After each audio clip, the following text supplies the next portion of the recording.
Okay, so this video here is going to show you the proper way of doing grommeting to an indoor banner or even outdoor banner, anything that you want to grommet. So you're going to have your grommet machine that's supplied with your photozoomer system, and you have the two parts of your grommets, which are the top with the neck and then the bottom, which is more like a donut with a little loop on it there.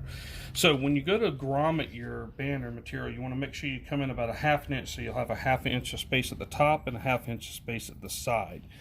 Now you're going to see these little squares back here that I've cut, and these little squares have double-sided tape on the back, and you would want to place those on the back to add tensile strength to the material.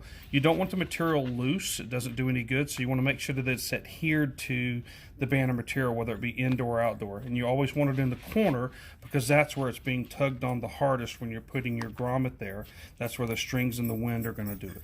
So what I'm going to do is show you how to place the grommets in the grommet machine. Okay, the grommet machine, you have your press up here, which this part is going to cut through the material as well as round the bottom off. So you're going to basically put it up on there. You're going to take your bottom piece with the loop facing down. It's going to go into the bottom.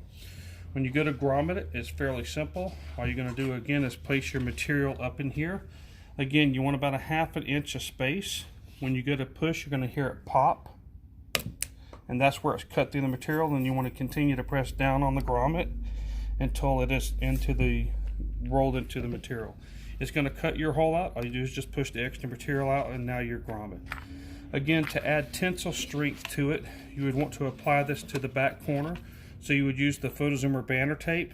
You would peel the backing off of it and then place it to the back of the material here, and then grommet through it just like you did the other side. Now we store our grommets in little plastic containers like this, so we have the components separated in two pieces. You don't need big tubs like this. You can get little jars or anything with a top on it just to keep them from going everywhere and keep them separated. If you have any questions, please go to photozoomer.com or fzsupplies.com for any of the supplies that you need.